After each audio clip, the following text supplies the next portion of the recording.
قاری ظریف احمد صاحب کا شب برات کے بارے میں بیان سنیں۔ ماشاءاللہ بڑا عمدہ اور بڑا اچھا بیان ہے، غور کے ساتھ سماعت فرمائیں۔ ومن يضلله فلا هادي له ونشهد أن لا إله إلا الله وحده لا شريك له ونشهد أن سيدنا ومولانا محمدا عبده ورسوله أما بعد۔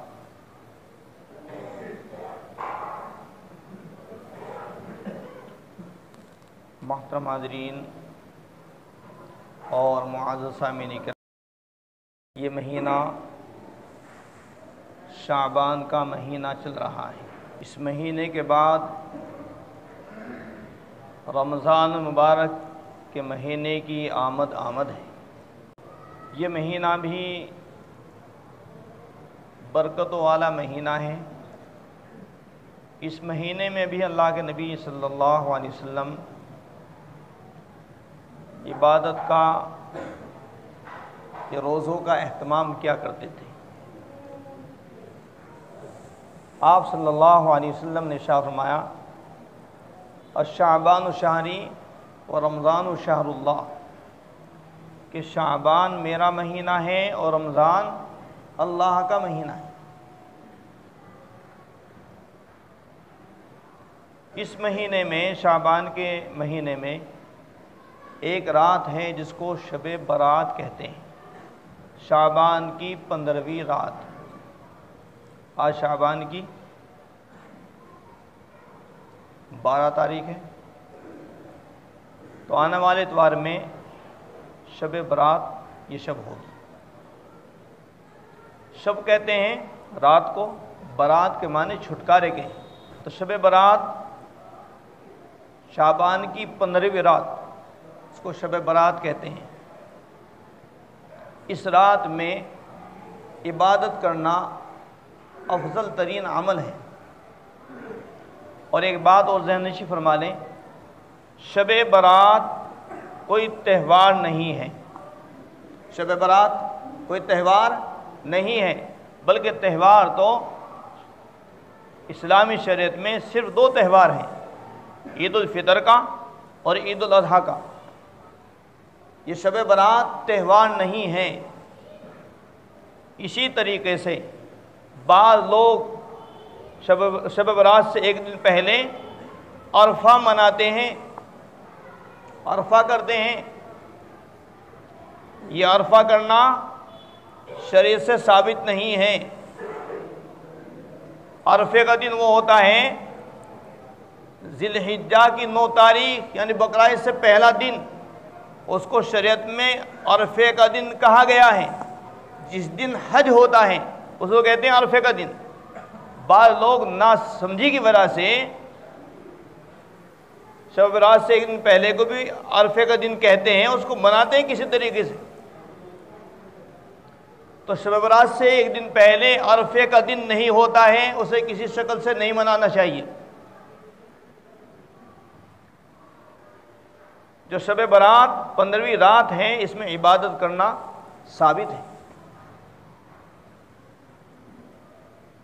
حضرت عائشہ رضی اللہ عنہ فرماتی ہیں کہ اللہ کے نبی صلی اللہ علیہ وسلم ایک رات میرے پاس تشریف نہیں لائے، تو مجھے فکر لاحق ہوا کہیں ایسا نہ ہو دوسری بیوی کے پاس چلے گئے ہوں، تو میں آپ کی تلاش میں نکلی اور میں نے آپ کو جنت البقیع یعنی قبرستان کے اندر پایا، مدینے کے جو قبرستان ہے، آپ وہاں موجود ہیں۔ تو اللہ کے نبی نے دیکھا، فرمایا، اے عائشہ، کیا تمہیں یہ گمان ہوا کہ اللہ اور اس کے رسول تم پر ظلم کریں گے؟ انہوں نے فرمایا، نہیں یا رسول اللہ، مجھے یہ گمان ہوا، ایسا نہ ہو کہ کسی دوسری بھی کے گھر پر چلے گئے ہوں، میں تو اس وجہ سے تلاش میں نکلی تھی۔ کہ آج رات جو ہے شعبان کی 15ویں رات، اس رات میں اللہ تعالیٰ اپنے بندوں کی مغفرت فرماتے ہیں اور جہنم سے آزاد فرماتے ہیں۔ کہ فرمایا جتنی بنو کلب کی بکریوں کے بالوں کی تعداد ہے بنو کلب ایک بڑا قبیلہ تھا، وہ بکریاں پالا کرتا تھا اور بہت ساری بکریاں ان کے پاس موجود تھی۔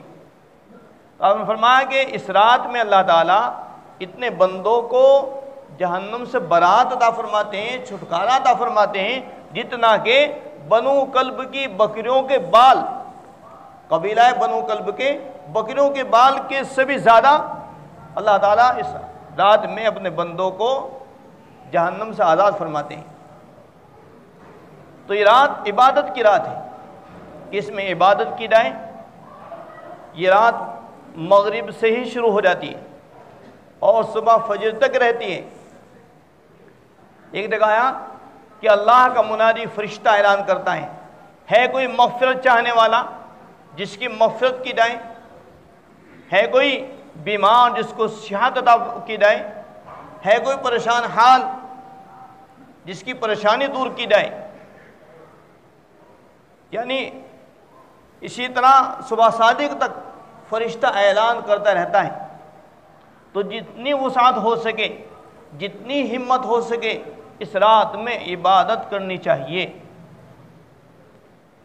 نوافل پڑھ کر، تسبیحات پڑھ کر، دعا استغفار کر کے، قرآن پاک کی تلاوت کر کے، یعنی جو بھی عبادت کر سکیں، دعاؤں کا اہتمام کر کے جو بھی عبادت کر سکیں، اس رات میں عبادت کرنی چاہیے، جتنی وسعت ہو سکے، جتنی ہمت ہو سکے۔ اور 15ویں دن کا روزہ رکھنا ثابت ہے، یہ نفل روزہ ہے، اگر رکھیں گے تو ثواب ملے گا، نہیں رکھیں تو گناہ کچھ نہیں، البتہ رکھ لے تو اچھی بات ہے کہ اللہ کے نبی صلی اللہ علیہ وسلم نے بھی اس روزے کو رکھا ہے۔ تو اس لیے ہمیں چاہیے کہ شب برات میں رات میں جا کر حتی المقدور عبادت کر لیں اور 15ویں تاریخ کا روزہ رکھ لیں۔ یہ بات جو ہے حدیث سے ثابت ہے۔ اور باقی خرافات کسی بھی قسم کی وہ درست نہیں ہے، جائز نہیں ہے۔ پٹاخے چھڑانا، حلوہ وغیرہ بنانا، یہ سب ناجائز طریقے ہیں، شریعت سے ثابت نہیں ہے، اس لیے ہم اس کا اہتمام نہ کریں۔ اور اسی طرح یہ بات ذہن نشین کر لیں کہ شب برات کوئی تہوار نہیں ہے بلکہ عبادت کی رات ہے۔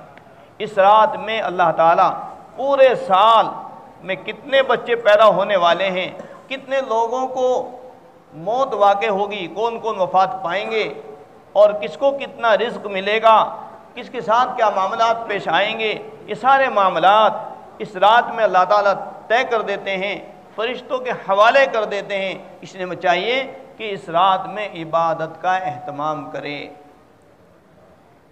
گے انشاءاللہ۔ ہاں، اور جیسے عبادت اور مقبولیت کی رات ہے تو ہمیں اس میں عبادت کرنی چاہیے۔ دوسری چیز یہ ہے کہ کچھ لوگ ایسی راتوں سے بھی محروم رہ جاتے ہیں۔ وہ کون لوگ ہیں؟